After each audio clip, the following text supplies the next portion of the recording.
say after me. Your Excellency, you are most welcome to East Africa. And thank you for accepting to be our third Chancellor. And now to students, say after me, mind, body, spirit. For the mind, continuous learning. For the mind, continuous learning. For the body, exercise and proper nutrition. And for the spirit, love of friends and family. Thank you. Please be seated.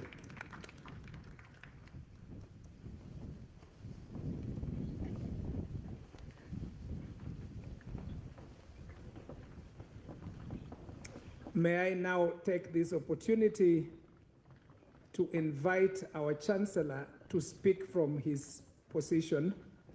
The Chancellor will speak from where he is seated. So it is my opportunity and distinguished privilege on behalf of the University Council and on behalf of the University Advisory Council and on behalf of the board, the sponsors of Cavendish University, Uganda, to welcome His Excellency Goodluck Ebele Azikiwe Jonathan to make his remarks. Your Excellency, please. Thank you. His Excellency, the President of this great country, in this ceremony represented by the Honorable Minister in charge of higher education, thank you very sincerely. The Chancellor of Bishop Stuart University, who presided over the investiture ceremony, you are welcome. Let me especially appreciate the presence of my dear wife, Mrs. Patient Jonathan, who came with me. Other visiting chancellors, the chairperson of the University Council, who represents the sponsors. Well, thank you so much for your interest in this university. The Vice Chancellor, Professor John Wangisha, thank you for your good work. The Deputy Vice Chancellor, the University Advisory Council members that are here with us, the Executive Director, Mr. David, the Academic Registrar, and other principal officers of the university, especially the deans of faculties, heads of departments.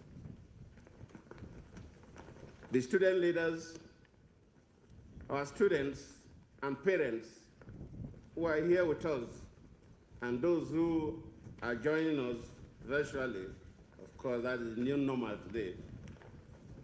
Distinguished ladies and gentlemen, I extend my courtesies to His Excellency President Yoweri Museveni, here represented by the Honorable Minister of Higher Education, for making our time to officiate at this ceremony despite his tight schedules. I know from experience that the demands of state affairs can be quite challenging. So we are honored to have him here with us at this Commonwealth Resort for this special function. I must also say that I am impressed with the way tertiary education in Uganda has progressed under the watch of President Yoweri Museveni. From only 2 public universities when he became head of state, the country can now boast of not fewer than 10 public universities and 40 private universities, including CUU. Let me formally congratulate Cavendish University and the students on this 10th graduation ceremony of this great institution. As we mark this event, we are celebrating all of you and ushering you into another decade of greater and better things to come. I thank Bishop Fred Sheldon Wensigwa of Ankole Diocese, who is also the Chancellor of Bishop Stuart University, and Professor Pamela Babaji, Chairperson of Uganda's National Planning Authority, for your attendance and the various roles you are playing today. I also want to especially appreciate the university sponsors and University Council for nominating me to work as Chancellor, following in the footsteps of two very eminent sons of Africa, His Excellency Benjamin Kappa and His Excellency Dr. Kenneth Kaunda. Your choices of the University Chancellor show that your Pan-African ideology is noble, and your goals of building an international university is very, very commendable. It's indeed an honor to inherit a seat formerly occupied by these two great Pan-Africanists, both of whom are passed on to eternal glory. I must say that Cavendish University has a knack for hitting the bull's eye to have got these two great African leaders to serve as successive chancellors of this great university. I can say that Dr. Kenneth Kaunda, who died last June at the age of 97 years, was a propelling force for Africa's struggle for independence. And I'm glad that I maintained a personal relationship with him for a long time and benefited exceedingly from his wealth of wisdom and courage. I'm pleased that this opportunity to occupy a seat he once held brings me closer to his memory and his legacies. My commendation also goes to the immediate past chancellor, my predecessor, His Excellency Benjamin Kappa, for his tremendous work of guiding the university through transition to a technology-enabled university complete with an artificial learning platform. This has helped CEU to stay afloat at the peak of the global COVID-19 pandemic.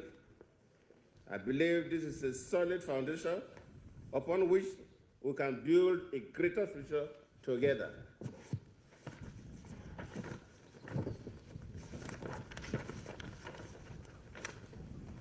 Late Nkapa would continue to be remembered by many as an honest man, a trusted leader, and dependable person.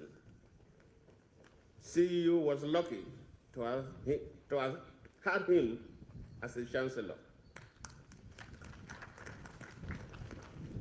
As president of my country, I was the visitor to the universities owned by the federal government across the country.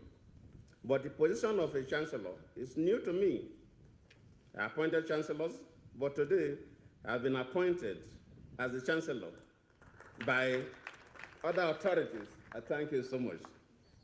I am delighted to have been honored with this special position where I have to directly participate in the university's major events and, most importantly, be a part of its growth and development journey. There is no doubt that graduation is an important event in the calendar of every university.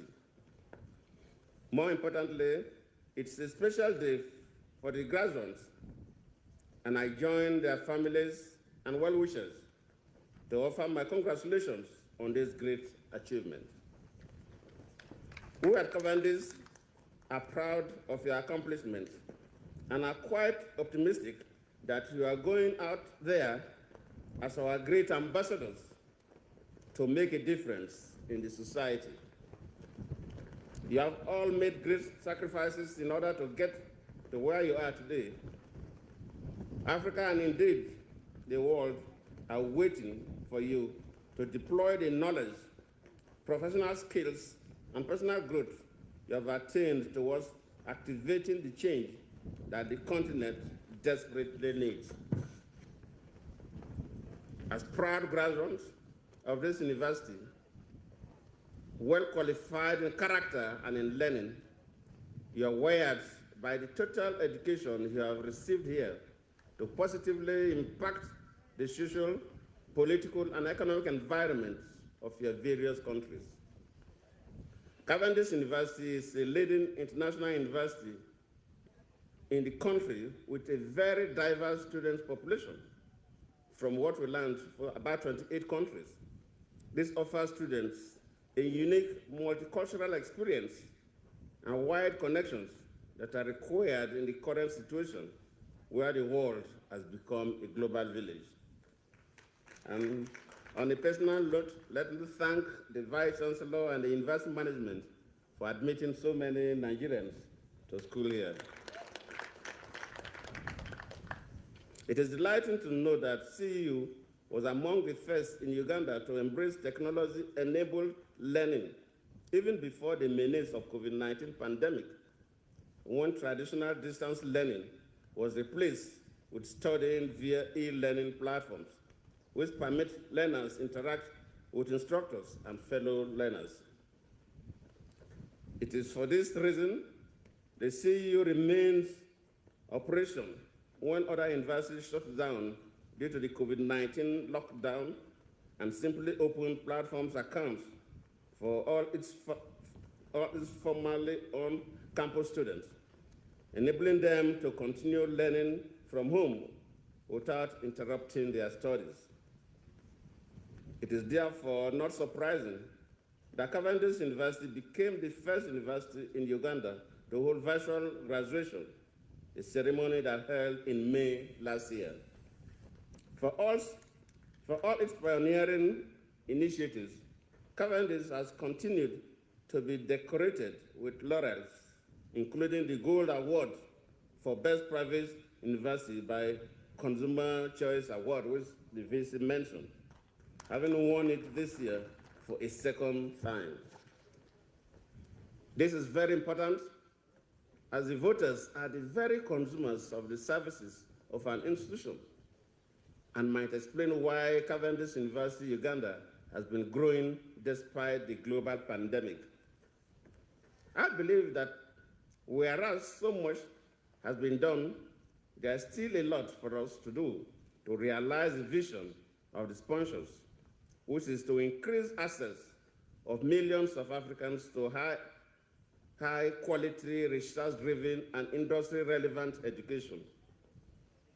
Although the rising demand for higher education has engendered rapid growth in the number of private universities across Africa, the picture of a frightening youth bulge and worsening economic outlook indicates that the chances of higher education for deserving African children is quite low.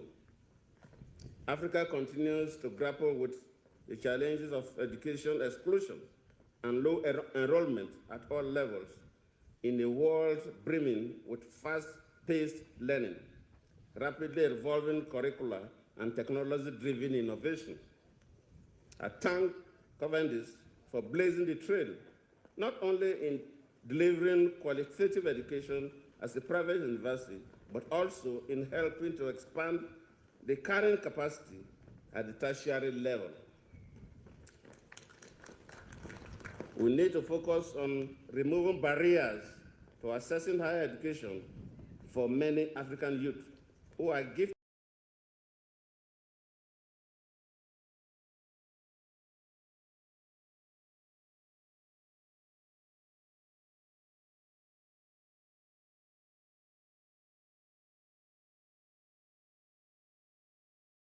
but disadvantaged economically. The sponsorship